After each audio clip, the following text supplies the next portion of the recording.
Should be live. All right, welcome to Beers, Cheers, and Happenings. Fred, we have you, the beer evangelist, and we'll do more introductions here in a second as we get rolling. I think you just cracked a beer. What did you crack? I cracked my alma mater, Dragon's Milk.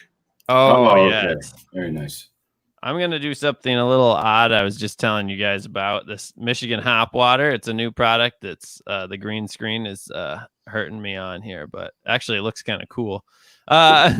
It's like a hop tea. It uses all local hops from my local, and it's just basically cold steeped hops. And yeah, like I said, just a new thing we're doing. Let me show quick. Cool. I'll run to the well, we're going to talk about that in a minute, but here's the hop water. The label works better. Yeah, no green screen. Yeah, and it's kind of a cool new thing we're doing. So we just released it like last week in the pub, and then we'll be getting it out a little bit more. But cheers, everyone. Steve, what are you drinking? I forgot. Copper Star Galactica. Oh yeah. Yeah. Cheers. Stop drinking them. Yeah, so Copper Star, we use this all Michigan hops, and it uses Michigan copper, which is like a local indigenous hop, and we get them grown up in Williamsburg by my local, and so then we made this hop water too to kind of like highlight, a local product and do something cool with it. So we use all copper hops in the hop water as well. I love it. Hydrate or die. Mm-hmm. Yes. But you keep your good hop taste. So as we get rolling a little bit more too, hopefully we pick up some viewers and they can leave comments. And you should be able to see on the right that comments will come in, Fred. I'd like to introduce you here now. You've done a ton of things, so it's kind of like hard to introduce you with all the topics. But let's start with your name's Fred. And how do you say your last name? You say Bueltmann, like you built a house. Okay, yeah. Fred Bueltmann. I was wondering. I've heard it. I've seen it spelled a lot, and I've always been like, oh, it's probably it's nowhere near how my ancestors would have pronounced it or how most people introducing me pronounce it, but it all works. Fred Bueltmann, awesome. The you throws beer you off. Evangelist. Yeah, it does. Yeah. It does. But it's cool. So, what's your heritage then? German, mostly German, some English. Good beer heritage. Good beer heritage. Good beer heritage. And my family was in the States pretty early. My grandma and aunt always did a lot of genealogy. So growing up, we had a sense of that whole, it was before the 23andMe family tree stuff. They had an old school and binders. And so that's what I know. Yeah, I'm fortunate to have some family that has written things down. My aunt's kind of a writer, so she's chronicled a lot of history. And my grandma was 97. She just passed about a month or two ago, but she was, my aunt has took a lot of stories from her and were able to write that down. She was with us for a long time, so that helped. Yeah. As well. And then my dad's generation, my aunt interviewed a bunch of them on audio. So we have a lot of that stuff too, which is just nice to keep passing down, So yeah, it's really cool. Might have to be involved in taking the mantle up sometime and help out in the future. The archives. Yeah. Yeah. It's funny that we start there because that really relates to the inspiration for Rising Tide. Was very much the same thing of realizing we got a lot of stories, we got a lot of people. Yeah, we should be talking to people before this gets away from us. So launch into that a little. That's the one topic I had early on is the Rising Tide stories from the Michigan Brewers Guild. In here, give me 1 sec. I'm just gonna throw the book cover up so folks can see that. So this is it, A Rising Tide. I also have a copy of the book right here in my hand. And Fred, you were instrumental making this thing happen. Do you want to give a little bit of just tell us how that came about? How'd the project come about? Yeah, sure. So you guys know, probably many people know, I had a long history in the Michigan brewing and brewery community with about 10 years at Bell's and then another 12, 13 at New Holland. And I had recently transitioned out and had started on an independent project of mine called This Craft Nation, where a collaborator of mine and I traveled the country talking to makers and working on a book project and chronicling things and recording with audio and taking a lot of photo and video, more photo on that project. So we had kind of really retooled our 2-person team, really 3-person team, but 2-person on the shoots. And this was happening in parallel. So now I'm also becoming an independent that has a lot of interest and awareness of the brewing community. And Scott Graham and I had multiple conversations over the years about the book, or about, getting stories of each of these breweries and the old timers, and that we were starting to get old enough to where we felt there was some pressing time to, like, if we don't actually do this, there's some stories we could lose. And then as we just got closer and closer, I kind of put a pitch together, and we said, let's try and figure out volume 1. So from that point forward, we put a plan together. I think we said go in September, and we produced it and delivered it in January, the following January at the conference. So maybe we said yes in August, but our first interviews were at the UP Fall Beer Fest, which is like the second week in September. Yeah. And we did 4 sessions talking to about 35 people. And the premise is that we wanted to tell the story of the Michigan Brewers Guild by telling the stories from the Michigan Brewers Guild, talking to people, hearing their take on things, instead of it being encyclopedic or this is every single thing that happened. It was more like a collection of perspectives that the reader could piece together. And it freed me up, which I thought was imperative, and I'm glad that I had this thought. It freed me up to not feel like I had to collect every story or talk to every person, because it would be impossible. It was already overwhelming from the get-go. Yeah. So I wanted to show a quick picture. This is what I love about this, and kind of what you were talking about, like the faces of it, right? You have a lot of these pages that are like quotes and pictures and nice photography. And then there's like some sections of text you can read about the history, but a lot of chunks of quotes and faces of the industry, so to speak, which I think is a great way to chronicle it. A genealogy is boring to read, but this, has a good way to tell the story and bring a lot of the imagery and like you said, it's telling the story of the people too. That's a huge part. Do you think? I just picked up a Brent here, says I'm in the building. Not sure if How you doing, is Brent? it okay. Nice. Yeah. Thanks for watching. If you got Watch out. He's sneaky. He could be. I'm just going to do a quick shout out again. We've had more viewers join. This is Fred Bueltmann, and we're talking to him today about a variety of topics. Rising Tide, which, if you guys don't know, is available on, I think, the Michigan Brewers Guild website, right, Fred? Yes. So absolutely. It's the subtitle is Stories from the Michigan Brewers Guild, and you kind of also put volume 1 because this is like the beginning of chronicling the history. Absolutely. And when you start a list, and also having been involved with Michigan brewing scene since 1995 and being around for the formation of the guild, I kind of realized it'd be difficult to put the list together. But even so, by the time I had 35 people scheduled over 4 interview sessions, I felt like I don't have everybody. I don't even have the essential. There's another 30 people that I could put on the essential list. And so one of my ways as a writer to sort of release the pressure and release that sort of distraction was to say, you're not going to get everybody. You're not going to feel complete. You just get volume 1 and try to do what you can, because both with the pace we were on and just that reality. That volume 1 was such an important idea for me to finish this particular project. I can't tell you, it was a big thing. No, I can understand that. That makes a lot of sense, because it's like, you don't want to leave if you feel like it has to be the last word, then you almost never get it done, because you're like, oh, I got to keep grabbing this, or that needs to go in there. It can't be released without this. So that makes sense to me.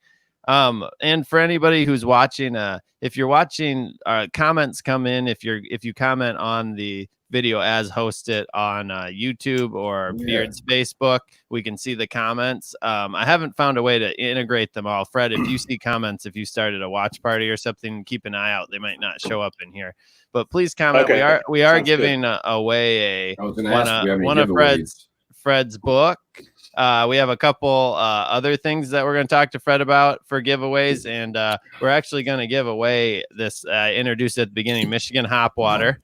It's showing up a little funny because I got a green screen, but it's non-alcoholic, so we can do it as a giveaway. So but it's pretty cool. It uses all Michigan hops, so we're going to give that away. If you develop some transparent cans like that, I think you'd be on something. That would be right. Like, I can peek at you through my can. Yeah, pretty wild. That'd be something. Like an oil can. Yeah. Maybe that's what we got to work on. Transparent cans. All right then. Well, Fred, I think the other thing that's important, and I'm going to kind of tackle this. It's sort of a two-part question.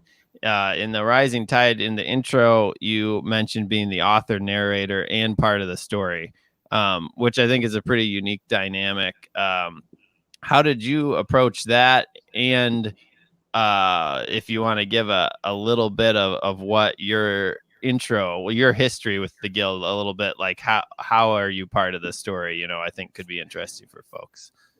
Yeah, so maybe I'll start there. So, my beer career started, I was a home brewer, but I was pursuing a career in music. And one of my friends got a job for Guinness as a kind of a regional Pilsner Urquell rep. This is back in 91 and 92. And then I ended up sort of realizing that beer was the first business opportunity that I saw as a creative opportunity. So I could sort of deal with my crossroads of not wanting to take a day gig and all this other stuff. And I won't try to go through that whole story other than that. This friend got me a job at a distributor in Chicago selling specialty beer. This was really pre most of the micro movement, or at least it being big. And then I realized I wanted to pursue a career, and I went to an importer selling Warsteiner across the Midwest. And then I met Bell's. So I had this home brewing perspective that helped me explain beer to people. But I came into the professional brewing community as somebody who could provide sales and marketing expertise. And at Bell's, that was sort of the missing piece. They had brewers, they had Larry, they had personality, they had success started. But and Larry had been doing all the selling himself. So coming in with regional structured distributor sales experience, and then being able to combine that with sort of the craft brewery, microbrewery idea and aesthetic and ethos was my role there. So I became the first sales manager, which became vice president of sales and marketing. And I spent 10 years there from 95 to 04. When I left, I wasn't sure where I was going to go or what I was going to do, or if I could stay in Michigan. And I had a lot of relationships during my time at Bell's. I was around for the formation of the Guild, which, was Larry and I were obviously involved in that together. But I had become president of the Guild. So there were a lot of involvement, a lot of collaboration, and a lot of relationships, and that included Brett and Jason and Dave and John over at New Holland.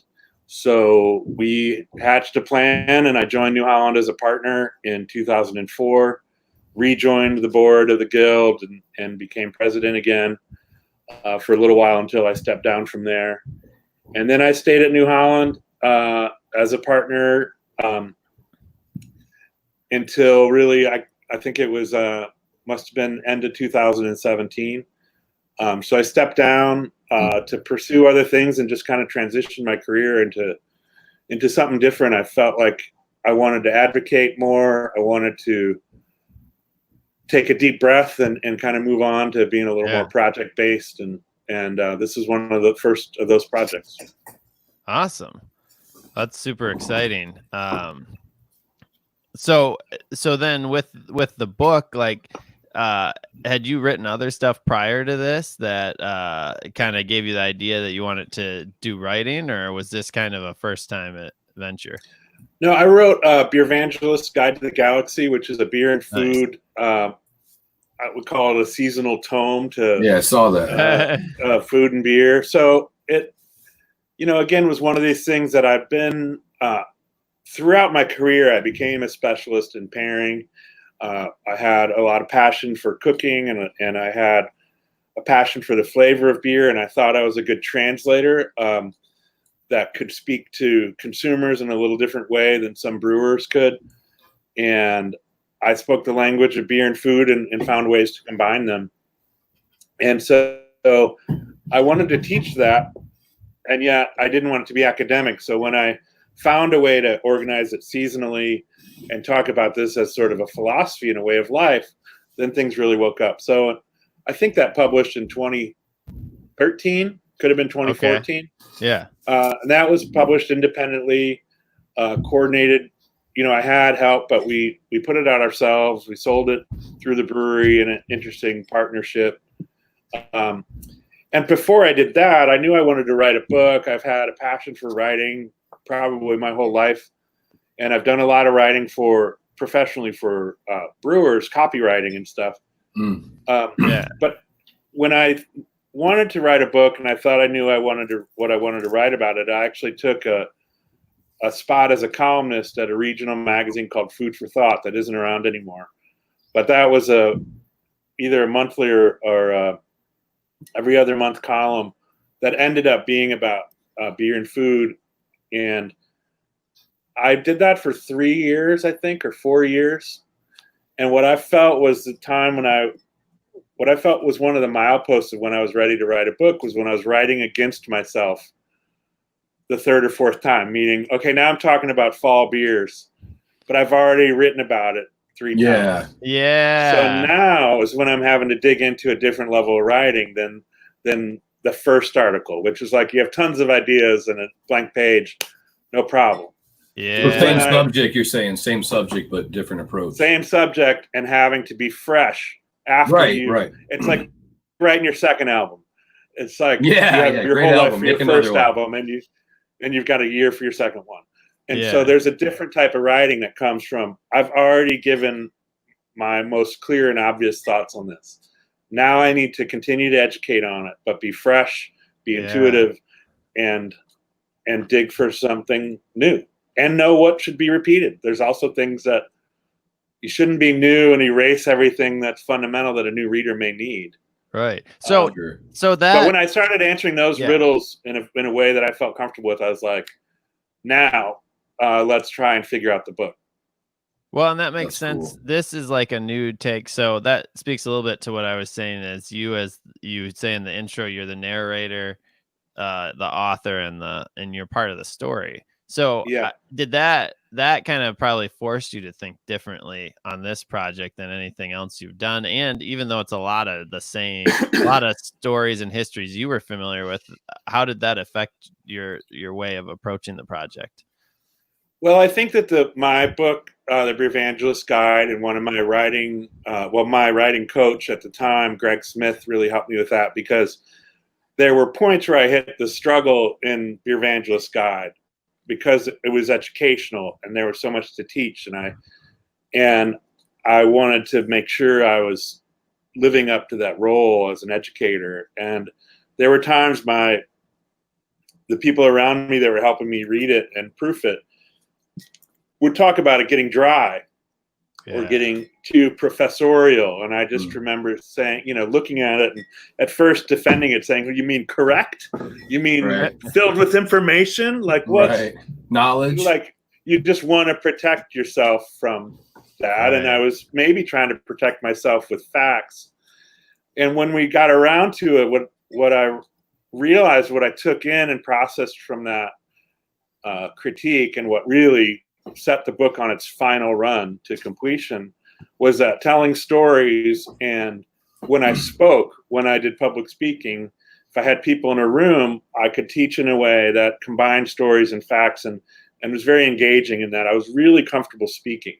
Mm-hmm. And that I was missing that in certain sections where it got a little more tricky. I would retreat to this more literal, dry voice. And I was pushed in the book project to stay in my speaking voice. And when I discovered that, Mm-hmm. when I learned to create a room for myself while I was writing and say, just tell the room a story, just pretend they're there. No, and it gave me license to make a joke or use slang or just get the idea out instead of being correct. Well, it's your uniqueness that separates you, right? Because everybody could get access to the facts. Yeah, and we have a voice. We have a storytelling voice. But it goes away if we try to write a report.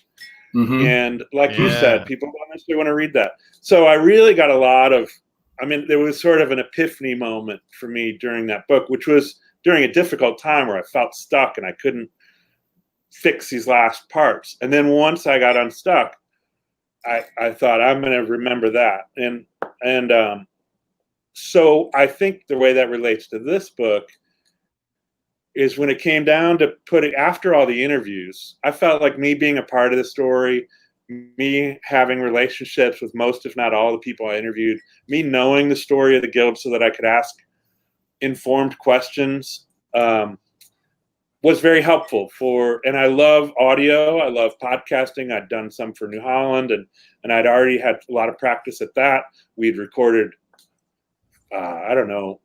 50 some interviews for This Craft Nation.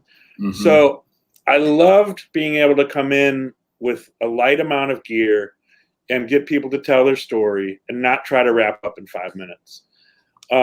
So that part I felt good about. When it came to then culminating all that information and all those stories into a book, I just had that previous experience to coach myself and say, keep a narrative speaking voice throughout this. And then it was like, well, how are you going to do that? How am I going to objectively be this third person narrator and not be Fred, who was also a coworker or a colleague or at the festival with them? And I thought, you're not. Just be you. Just own it. Just put it out there. And I don't know, that was just sort of a moment where I said, I'm not going to try to, it'll be harder to try to put together something that makes me completely objective. It'll be easier to say, I'm in this story and I'm going to narrate as best I can. Hold on for the ride. Yeah. I like that.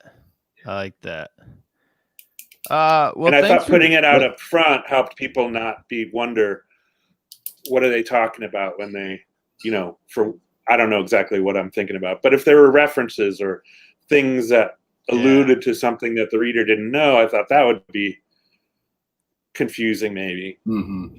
Yeah. No, I think that's good. So that type of creativity is I reference like the word permission a lot, like giving yourself permission just to, like you said, be yourself and just do it your way. You don't have, there's no rules, right? And it's like I said, it's the uniqueness that brings the value. Yeah, and so as a writer, that meant I did shift sometimes, where sometimes in a story I'm saying Bueltmann did X, Y, or Z, or somebody else referred to me, and I would hold this writing style of not saying I or me, and other times I would say I or me, and I kind of just held it to this more personal test of like, well, what feels right for this particular chapter. Yeah. All right. Well, again, for anyone just joining, we were talking about the book, A Rising Tide, stories from the Michigan Brewers Guild. And it's a bit of a history of how the guild got going. Fred, the beer evangelist, Fred Bueltmann, is the author of that book. And if you guys have questions on the Brewers Guild history, beer, anything, throw them in the comments. We'd love to answer live here, and we will be doing a giveaway of the book and a few other items here to someone that comments live. If you're commenting, the best way for us to see it is making sure you're commenting on the Beards Facebook post or the Beards the What's Your Craft channel YouTube, because then it streams the comments in for us to review live. Win a free book, fools. Yeah, win a free book. Make comments. What's wrong with you people? Yeah. Free book and an exciting new product we're talking about, Michigan Hop Water. Oh, you're going to give them some of that too? Yeah. Man, wow. And there's more? And there's more. So if you're watching, ask us a question. Fred, another thing, there's a lot of different topics. One little thing I want to touch on, and maybe it's not little, it's actually pretty big, but music. You play music. And Steve had brought this up, the Michigan beer fight song for the Guild. Were you involved in writing that? Yes, I wrote it.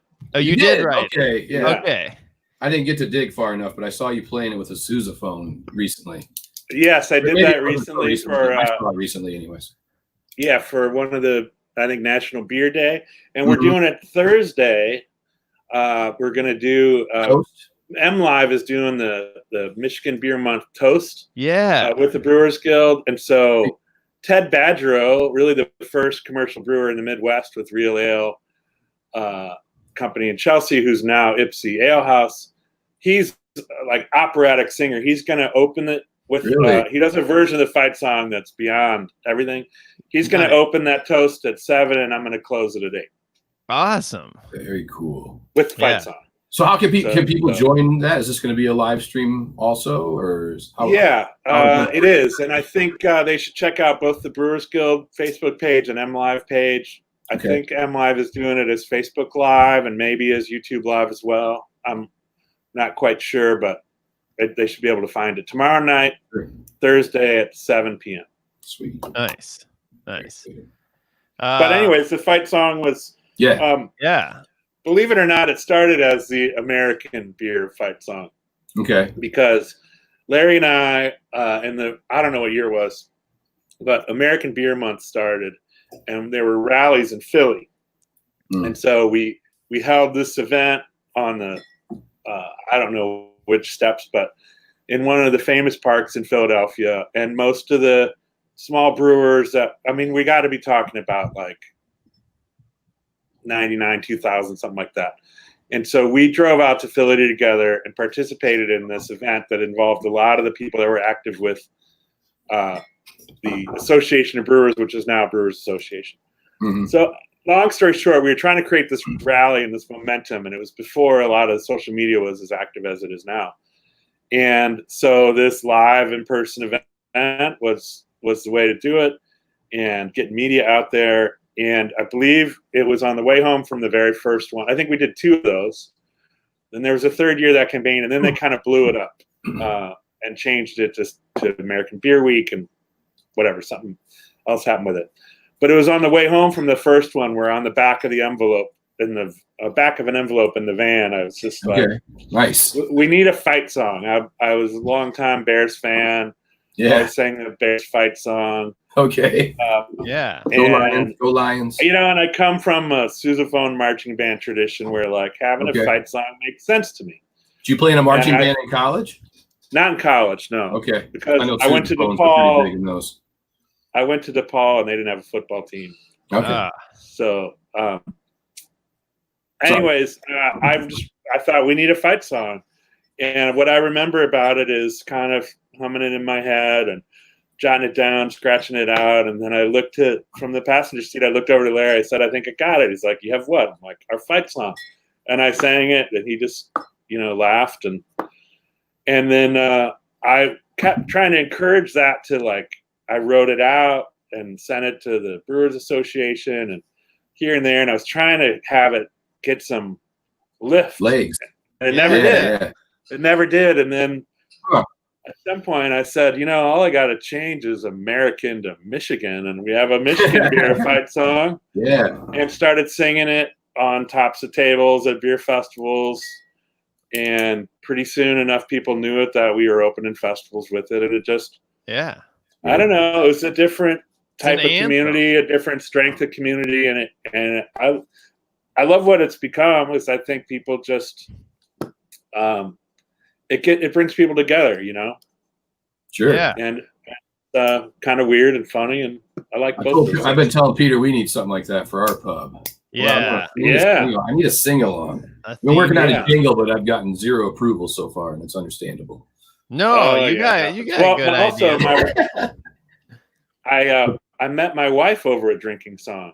Oh wow, nice! That sounds like a good tale. You serenade her? He's a Dane from Denmark. Was in Ann Arbor. We met at a mutual friend's wedding, and they said, "Hey, if you want the bride and groom to kiss, instead of clinking glasses, you got to sing a song that has the word love in it." Okay. I'm at the singles/drinkers table, and the fun table. And yeah, and Ula's across the table and says, "Well, I know a Norwegian drinking song that doesn't have the word love in it, but they'll never know." And I fell in love, and I was the first one to learn it, and off we went. Nice. So drinking songs, fight songs are all the same to me. I love it. Yeah, good. Well, very cool. That's yeah, absolutely. I think it's great. It's a good way to open the festivals. Like you said, it's a cool thing to have and rally behind. And music always, brings people together. So it's great to have that.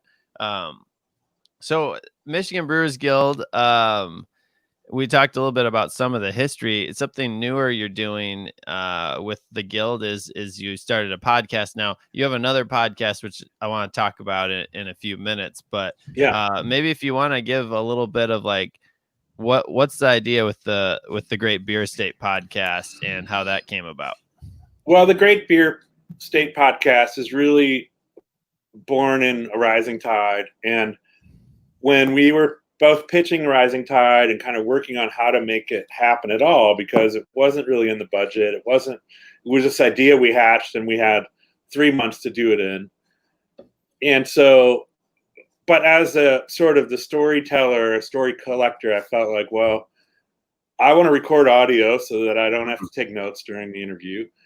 I want to record it in a way, I'm capable of recording in a way that would be quality for broadcast.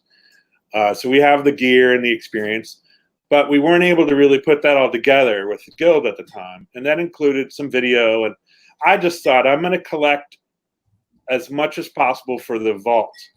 So the project was sort of tailored around the book. And I just said, well, I'm going to collect as much as I can along the way.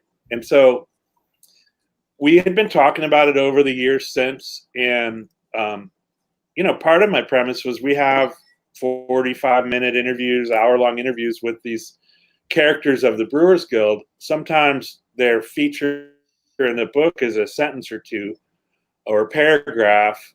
There's much more to the story that people would be interested in beyond the book in another format.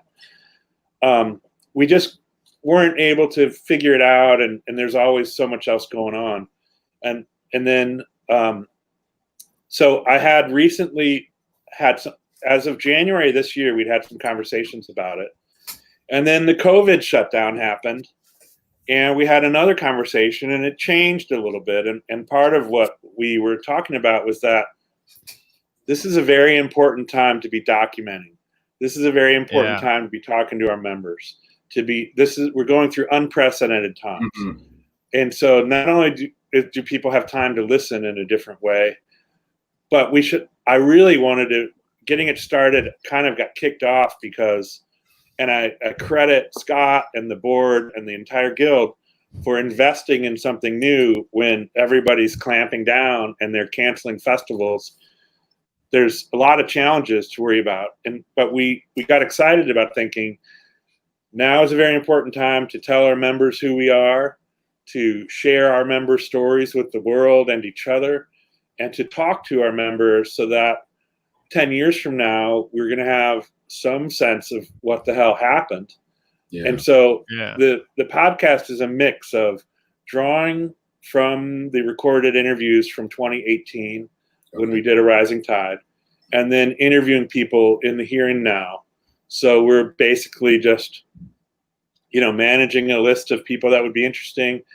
That is a collection of breweries that are big and small, brew pub and micro, north, south, east, west, different types of people, different perspectives, and then sort of alternating an archived interview with one from now. Yeah. And we decided, and I'm really proud of the Guild for making this decision, is that we decided to go weekly. So it was a little more investment of time and resources. And, I have Scott Graham, the executive director, is joining me every week to do an introduction. We record about a 15-minute introduction to the episode, regardless of whether it's old or new. Mm-hmm. So that's a commitment on his behalf. And weekly as you guys know, it's a valuable thing to have that rhythm. It's also a real commitment of resources to keep that up. I'm a very free spirit, and I like to do a lot of new things. So like we've only done this for a couple months, and at times I'm like, oh man, I gotta do this thing on Wednesday again. But I'm excited by the guests we get. But having that rhythm is valuable, I think, for people to know what you're doing. But like sometimes it feels like, oh, do people want to hear us every week, or like, should we be doing this every week? But I think, like you said, the rhythm's important. People don't necessarily hit every episode. They might go back and listen. But they also, if they know you're there and you're going to be there live at 5 on Wednesdays, or they know you have a weekly episode coming out, that's I think, important. Well, and it reminds me of like, if the bar closes early a couple days a week because they weren't busy, well, then if I don't know you're going to be open, well, maybe I don't swing by. Right. Like, to me, there's a certain amount of like, if you love the show and you come back and there's no new episodes, you might not come back as often. Yeah. So content is, the technical term. You can't see the air quotes when I do it that way. Like bunny ears when you do it like that. But. Yeah. Content is a buzzword that can be annoying, but it's also what I think breweries and organizations and people that are doing important work, we have stories to share, and we got to find a way to connect the audience that's interested in what we do with a deeper connection to what it is and why it is and what's there. And I think having available rhythmic content is an invitation instead of marketing, instead of it's value. We always talk about like providing legit value, things that we think our consumers will actually enjoy, with our beer as entertainment. It's not just like a sales pitch, right? We're talking about it because we're excited about it. It's like things we want to do. The beer evangelist. It's like spreading the word, right? That whole idea. It's like, let's spread the word about the beer, and a lot of the beer to me is the story behind it. That's a big part of. You go to any brewery, it seems like you kind of want to learn a little bit about how they got going and the people behind it, the craft breweries, because that's like the culture. Absolutely. It's always the stories. It's always the people. Anything great boils down to the people. Yeah. So with that in mind, let me just flip over to this next thing, this Craft Nation. Hey, good logo. And this is your other podcast, which I can't believe I'm ashamed to say I was not familiar with. I'd heard the term, right? But I hadn't listened to it. I listened to some episodes once we booked you on the show, and I was like, wow, this is like the heart of what like we're doing. I don't know if you've heard of our What's Your Craft show. We started the What's Your Craft show about last November. We came up with the idea last summer, and it was similar. What we're not going cross nation like you did with this Craft Nation, which I think is awesome, but it's interviewing artisans and crafters is kind of how we did it. You talked about the makers movement. I think the content you're making is awesome. Like I listened to the one about the wet plate photography. And then the farmer episode that you put out. I just listened to the one about the cowboy boot maker in Tennessee. Oh yeah. Cool. Yeah. So do you want to You want to talk a little bit about this Craft Nation, where that idea came from, and how you got rolling with that? Well, it was a culmination of ideas. It was something that I had in my head for a long time about what's the next book, and Kyle is a photographer and artist. He does beer portraits, and he had done a lot of labels with me at New Holland. So we'd collaborated on a lot of different things. He traveled with us. New Holland and Carhartt did a collaborative beer and a collaborative road trip to kick off that beer. And it was, we were celebrating craftsmanship. And so Carhartt brought a film crew, and we're talking to makers, and it had a little different skew to it. But I mean, there were origins of this idea back before that helped contribute to that trip. And then, we took singers, songwriters, and a couple of artists across the country, from Detroit to GABF to Denver. And like on a tour, essentially? Yeah, exactly. Oh, and we were camping and telling stories and interviewing makers. I think I've seen some of that content around a campfire or something. Yeah, and that turned into like a 3-minute video, and then a series of little profiles that Carhartt did. Okay.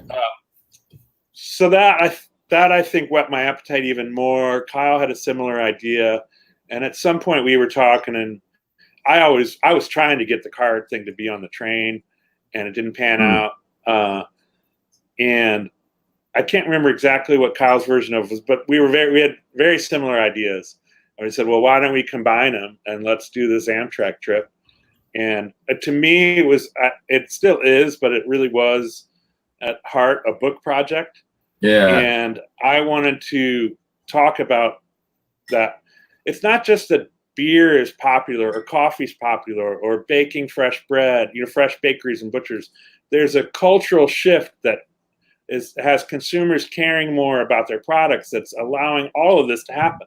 Right. That these industries are not all booming and selling higher quality goods that are made with better practices because they're just an independently successful story of this one business or this one family. Yeah. There's a shift happening, and it's a recovery from the industrialization of the mid-century.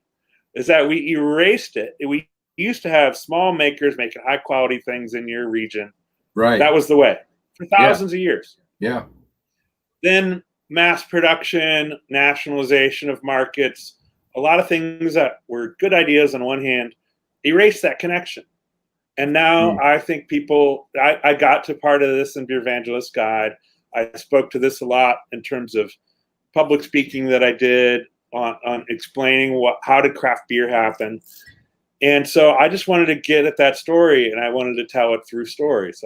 And New Holland, we had created a sabbatical program where after a certain number of years, you could take a month off to do any project that you pitched. That's really I like that, Peter. I like that. Yeah, no, I love it. So we took New Holland's a little bigger brewery. Yeah. Sorry, go ahead. Well, I thought it was a great thing that we did, and I put that to work and said, I'm going to take the month and I'm going to travel the country. So Kyle and I put this trip together. It was primarily on Amtrak, and we really circled the U.S. And I'm a little frustrated that the book hasn't been finished. There's a lot of writing done. We were piecemealing interviews on the podcast as a way to build a platform for it and doing different things. So it's been productive, and it put together our ability to do the Brewers Guild stuff. But it was also, I'd created about the hardest way to write a book possible. I think I was a little bit overwhelmed with the content and how to shrink it down. And being in that process just this year, the stuckness, the fact that it isn't out, isn't related to COVID. But once COVID happened, I thought, well, a business book on the state of our craft marketplace based on interviews in 2018 is going to be a little dated. Yeah. Or 2017. So what I've realized now, and what changed our release of interviews this year, is saying, I want this content to be heard, and the writing and the what we've captured is going to be very valuable as a reflection back to pre-COVID. Mm-hmm. But coming out with a book on how things were right now isn't. Yeah. It was like, whatever self-criticism I want to have, this is on pause as a book, but I want people to hear these interviews. So we just decided whatever we have left, let's go chronologically as close to weekly as we can. And so some of the stuff I was holding close to the vest, like a two-hour interview with Joel Salatin at Polyface Farms, was like gold to me. I thought, I don't want to just put this out when we get home. This has got to be part of the gold in the book. And now I'm saying the book will be reflections on how do we protect this and bring it forward in a post-COVID world. Yeah, well, that's really interesting. I think that, I mean, you covered, I was thinking about that just a little bit. I'd listened to it, some of what I'd seen on your website. I was like, wow, he's got so much content. Like the job of distilling it down is just huge. Did you film as well? I know you looked like you had a lot of good photography going with it, but did you video stuff? We did mostly still photography. Okay. For the most part, it was Kyle and I trekking Yeah. gear on the train. Mm-hmm. And Kyle, and also like if we did it now, we have some tricks and gear that would look different from the experience of that trip. But we also worked with Jeff Haig and Seth Thompson of Green Frog Photo out of Grand Rapids. They filmed, I think, at 3 locations. So they did some filming in Kalamazoo, Ann Arbor, Detroit, and Nashville, and Louisville. So I guess 5, and maybe a little in Chicago. So we were kind of preparing to have video for use to be determined. And we haven't really released that. So there's good footage of some cool spots, and we'll see whatever comes of it.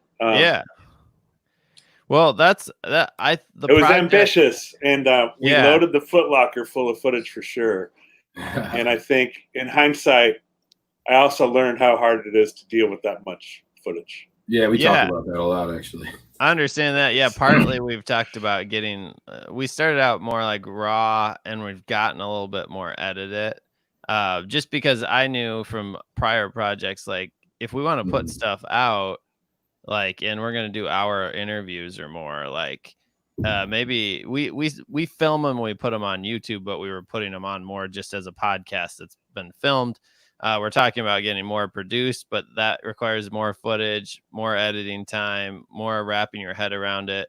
And like you talked about, learning through the process, just getting out there and doing stuff is really important because it helps you figure out what, like maybe we should release the full interview, hour plus interviews as podcast audio. Maybe we should make a 15-minute YouTube video that gets at the essence of it, and the people that want more go to the full podcast. Right. So it's like different, smaller, smaller, So, but when it comes to, and so like it's also where we learn about the invisible, often invisible to the public, power of editing.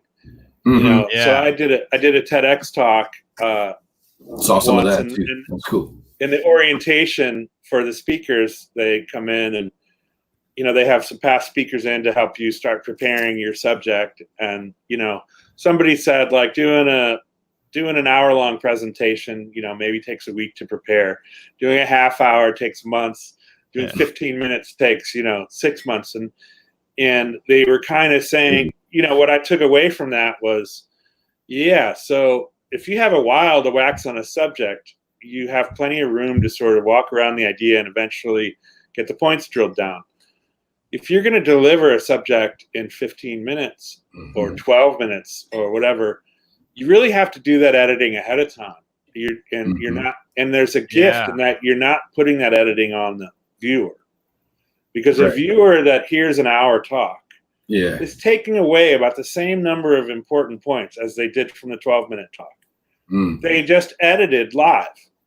That makes a lot of sense. Yeah, that's important. That's color. That's important. Remember this. Write this down. When we write notes down, sitting in a talk or a lecture, it's not the whole lecture. It's what was important to us. Mm-hmm. And so when we deliver content, there's a live format where the viewer's willing to have that live context of I want to see it all, and I'll figure out what's important. Yeah. There's another edited context where the viewer wants to be delivered with the idea and the punch and the takeaway, and do it well, be compelling, and wrap it up. Yeah, well, some of that too is the editing. Some of that too is the entertainment, right? Like if you find the topic and the speaker entertaining, maybe you want to spend an hour with that speaker, right? Like maybe you want to hear it. It's not just about getting to the point. It's about, like you said, a little bit the experience and getting the setting and the whole the character and life to it. And not that edited things don't have that. I primarily only did edited things before more recently, where we were doing less edited, longer format live things. And it gives me a different appreciation for it, for sure. Yeah, well, I've done more video work with the horse side of my life and working on the series for horse and human collaboration. But even that and all the guild stuff, I mean, my version of editing is still cleaning it up and having a high quality audio and video and maybe showing a couple different views. My strength as a producer and as my strength as a content producer is still the long form, casual, unedited stream. Okay. I value the other one, but I know that takes another skill set in the room. Yeah. Gotcha. Now, granted, as a public speaker, that may be different, but I'm just saying, I think what I wanted to say is the important thing is to create the expectation, is that the consumer, the listener, the viewer, if they know what they're in for, if as it opens up, they can tell that this is just a rolling conversation that's going to go as long as it goes. Right. Then I think they're ready. Then they can roll with that. Yeah. And we may have gotten off on a tangent, but editing is hard. And I also think what we're kind of saying, or there's something I wanted to say about it was, I think it is important to create several types of content for a single subject matter. Yeah. Because people consume information so many different ways, which is kind of what you're saying. And really, if we go back to A Rising Tide and the Great Beer State podcast, their relationship with one another is A Rising Tide is edited. You're going to talk to 35 people, and you're going to be able to get through it in a few hours of reading and hear the salient points from them. And they may have made other points that somebody else made, but you didn't need to hear from both. So we're going to cut away the extraneous stuff, and we're going to deliver a concise story that's sort of compressed. If you want to hear the rest of this stuff, then you can go to this other area and put a podcast on while you cook dinner, and let that come in when you have time to let it roll. But that people, I don't think in this case, would want to read a book that was transcriptions of 35 hours of interviews. You're right. Yeah, no, that'd be tough. So nobody get through it. Yeah. It'd be the thick version I saw online. One of my favorite parts of this project was really in the first 2 weeks of it coming out. We released it at the winter conference for the Brewers Guild and Master Brewers of Michigan, and were brewery friends texting me even during the conference, like a day later, 2 days later, saying, I started it last night, I couldn't put it down. Really? I finished it, in one read or in the morning, and then sharing whatever part of it they reached them. That was really sort of emotional to get from them, because it was sort of what I wanted, was something accessible and readable, and something that a young brewery who may not have may not be the one texting me, but some young entrepreneurial brewery could have access to and could read without feeling like they were getting the volume of history of the world dropped on their desk and saying, before you do, you must know. Like it wasn't. It was meant to be inviting versus oppressive. And so somebody telling me they read it in one night and had a story about it just was very moving. That's awesome. Yeah, so I'm going to do a last appeal for questions. We didn't get a lot of questions today, unfortunately. I think my friend Brent's entered for the free book. He's definitely entered for the book. Good job, Brent. Do you see any questions coming through on your channels, Fred? I don't think so. Okay. Well, if people are watching yet, we're moving towards the end. So if you do have questions, please throw them in the comments section. We are giving away a copy of A Rising Tide, which we talked with Fred quite a bit about. We were going to give away a 4-pack of our Michigan hop water, which is basically a hop tea. We cold steep it, and it uses all Michigan hops. So we're pretty excited about that. Fred, if people want to learn more, do you want to just do a little rundown of the channels that you're active on, where they should look for you? Should they search for Beer Evangelist? What's the best way to reach out? Yes, certainly. You at Beer Evangelist is my handle on several socials. Some of those channels are active, some of them less so. At This Craft Nation and thiscraftnation.com is active. We're putting out close to weekly episodes. And then, of course, mibeer.com is, you'll see, you can look up the Michigan Brewers Guild. They're various social handles, but at the website, mibeer.com, they have, under resources, they have a podcast gallery and a video gallery. So these interviews, whether they're recorded now or whether they're from the archives, they're going up in the podcast syndication. So anywhere you get podcasts, you can subscribe, and then you can also go to YouTube and subscribe to their channel. And there's a video going up sometime on Tuesday every week. So, and Kyle Bice at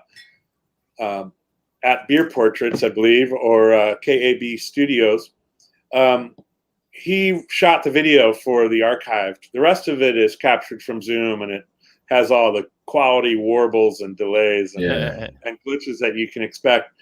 But I've been digging into the video that he shot for the archived interviews, and it's really, it exceeded my expectations. There's some fun shots there. That's awesome. Great. So anyways, so you're going to be able to get a taste of history, a taste of what's going on now. And I think that's pretty much the channels. There's the Beer Evangelist on Facebook. It doesn't get as much love these days. But I'd love to say hi, so go ahead and reach out. All right. Well, I appreciate that. I wanted to I have a question. Yes. Hit it up. What's it going to take to get Peter in volume 2 or 3 or 4 someday? I think the only thing it'll take is kicking off volume 2. Yeah. All right. I think that I know Peter's got some stories. Yeah. We'd love to do it. And I think that's we haven't quite charted that course yet, but I think starting the Great Beer State podcast and regenerating new interviews is really the building blocks and the starting point for that. So, and we've got Peter scheduled for an upcoming episode. Yeah. So that's exciting. Excellent. I didn't know that. Know that. Sorry, Fred is going to have me on the podcast. So that's exciting. Your foot in the door. That's good. Don't blow it. Don't blow it. If everything stays as is currently scheduled, which I make no guarantees, but no. The Peter episode would be August 11th. Ooh, coming up fast. So definitely get subscribed so you see when come out. That's great. We got Renee and Matt Greff from Arbor Brewing went up this week. Okay. We've got Tina from Rare Bird Brew Pub went up the week before. Rex Halfpenny from Michigan Beer Guide. Prior to that, Larry Bell. And may as well finish it off. We had David Ringler from Cedar Springs. That was in the Here and Now. John Leonardos from Motor City in the archives. Awesome. Kim Collins from Guardian Brewing Company in the Here and Now. Jack Archibald, who's now retired, but his story is awesome. He started Traverse Brewing Company and then was later at Shorts. But he tells the story of home brewing in the 70s prior to coming to Michigan. That's just priceless. And then we kicked it off with Scott Graham from the Brewers Guild. And that was sort of the intro episode. Cool. So that's what's out there now. I'm going to do, since we're doing plugs for future things, I'm going to do this just real quick. Next week, we have, this is our Michigan hop water I was telling you about. Yeah. And it's got a cool can. But next week, we have Mike Moran from My Local, and they grew the hops for this. Again, it's a Michigan indigenous. Here it's getting cut out again, but you can see the green. The labels really do that. Yeah, I wish they did. But yeah, so we're gonna be talking to Mike about hop growing, about farming. Fred, I know maybe as a parting topic, you do a little farming. I was listening to the Polyface Farm episode. Do you do just like home farming, or do you do commercial farming too? Well, I've done different things over the years. So largely our place, Red Horse Ranch, that I own and operate with my wife, Ula, is a horse farm. But I've also been, pursuing all this different seasonal eating stuff. So like as sort of curiosity and as a way to learn how to do things yourself, we've raised pigs for a while. We've had kind of robust gardens. But right now, we do equine-assisted psychotherapy and equine-assisted organizational development. So helping people by partnering with horses. Oh, wow. That's amazing. My wife's business, the Sundance Center, does the therapy. And then I'm launching a new entity called Red Horse Center for Collaborative Leadership, where I'm going to invite companies and organizations fighting for social change to come do work on their teams with the help of horses. So raising the horses has continued to grow in priority. So we put up our own hay. So it's farming, and it's close to full-time farming, but it's not for commercial food. It's for this other role. But we're opening up a new retreat center and all this other stuff. But I have raised food, and we did what we called Pig Week. So we would bring chefs and butchers to do a farm harvest and really talk about the ethics and ethos involved with why it's important and how animals should be raised, and that it's not length of life, it's quality of life. And so there's been a lot of stuff. I've also done some collaborating with Farm Aid. In fact, I'll send you guys a copy of this, which is let me full screen. On the road to resilience. Yeah. That's an article that Kyle and I did based on a farm advocate day that precedes Farm Aid. And we've worked with them on different stuff and done a lot of interviews with their people. Those are on TCN Season 2 as interviews. But this is an article that I wrote for them, and it kind of a shorter version of what Rising Tide is. But the point being that sustainable agriculture, paying attention to our food and drink, is important to me. I love Mike. He also helped me in the early days of my first podcast, Stop and Taste Conversations at New Holland. Mike helped me produce that, and before he went over to My Local, which is also great. So please tell him I said hello. Yeah, we will. He's doing a lot of great work and very smart guy. Yeah, well, that's so cool. We were talking about craft and the resurgence of craft, and I don't think it's all bad, the growth of industry, so to speak. But I think that's one area that is probably the most unfortunate, is the loss of connection to where our food comes from. And so I haven't got through the full both interviews yet on the Polyface Farm, but it reminded me a lot. I watched the documentary, like The Littlest Big Farm, I think. I don't know if you saw that, but kind of you should check it out. You'd probably like it. It's very similar, like raising from the ground up, nurturing your soil, and your soil becoming and the mulch and everything becoming the heart of your farm, and getting everything to grow and work sustainably. But that connection to where food comes from, I think, is really important. And that's what drew me to craft in general. craft beer and coffee and baking and other things that I like to do. So, but learning all the way back where it comes from too. So, all right, Fred. Well, this has been great having you on. Maybe we'll do a cheers here and kind of wrap it up. Cheers. Cheers. Thanks for joining us, Fred. Nice meeting you. Yeah. Here's to Michigan beer. Thanks for doing what you guys are doing.